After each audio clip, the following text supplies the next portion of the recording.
A mitologia grega nos oferece respostas muito interessantes para a vida, né? Respostas até muito sedutoras. E eu acredito que inclusive foi a própria mitologia grega que proporcionou, né, o nascimento dos grandes filósofos gregos, que houveram dezenas deles, né? Lógico que os mais conhecidos são Sócrates, Platão, Aristóteles, mas houveram diversos deles. Então eu vou trazer para você hoje uma resposta interessante que a mitologia grega oferece para o sentido da nossa vida, né? Para o sentido, para que a gente... Por que nós seres humanos somos como somos, né? E por que os animais são como eles são.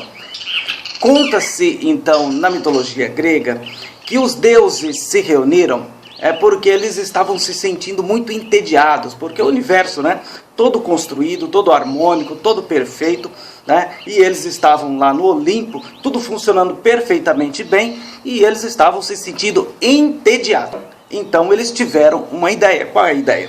Né? Criar alguns seres viventes, né, para povoar a Terra, mas esses seres não poderiam competir com os deuses, não poderiam ter o poder dos deuses, rivalizar com os deuses. Então criaram mortais, né? Então quando foram criar os mortais, eles tiveram uma ideia. Então faça o seguinte, né? Zeus disse o seguinte, olha, atribua essa tarefa a 2 dos deuses aí. Foram escolhidos 2 para atribuir a tarefa de criar mortais, né? Um deles era Epimeteu e outro Prometeu, né?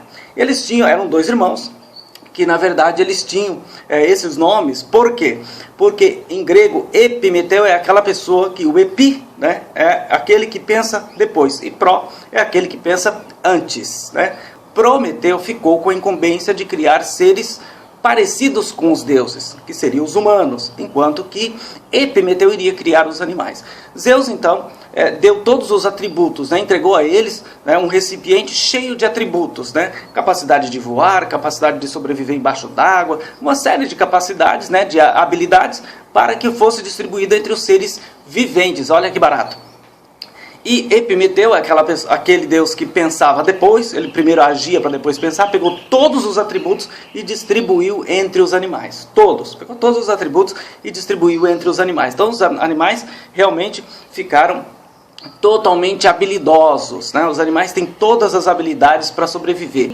Criou todo um equilíbrio também entre esses seres, o que nós chamamos hoje de equilíbrio ecológico. Eles conseguem sobreviver, um se alimenta do outro, aquele que serve de presa, ele reproduz com maior velocidade do que aquele que é predador, de forma que há um equilíbrio em todo o sistema, e nós chamamos isso de equilíbrio ecológico. Então isso, né, esse equilíbrio ecológico se deve a Epimeteu. Muito bem.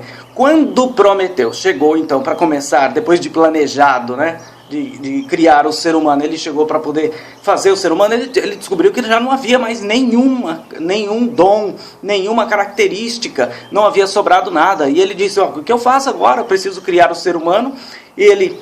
O ser humano deve ser muito parecido com os deuses. A única diferença é que ele será mortal, mas eu não tenho nada para oferecer, eu não tenho uma proteção para a pele, não tenho pelos para a pele, eu não tenho cascos, eu não tenho nada, capacidade de visão à distância, eu não tenho nada. O que eu posso fazer? Não sobrou nenhuma habilidade para o ser humano. O que é que então Prometeu teve que fazer? Prometeu teve que ali negociar com alguns dos deuses, meio que por debaixo dos panos, para conseguir ao menos 2 habilidades dos deuses, características que seriam a engenhosidade e a astúcia, e atribuir isso ao ser humano para que ele pudesse sobreviver, porque ele não tinha sobrado nenhuma habilidade para o ser humano. Então, e olha que interessante que aconteceu, né? Na verdade, como Epimeteu criou todas as habilidades e não sobrou nada para o ser humano, e como ele deixou um equilíbrio ecológico perfeito, o ser humano não participa desse equilíbrio, de forma que todo o sistema hoje existente, né, no mundo, a ausência do ser humano não faria falta, porque ele não participa desse equilíbrio ecológico. Os animais, eles cada um tem a sua missão, tem a sua função no sistema. E por ter a sua função no sistema, porque estão todos dentro de um equilíbrio, a existência de cada um tem sentido, né? Tem uma razão de ser. Então os animais têm sentido de existir.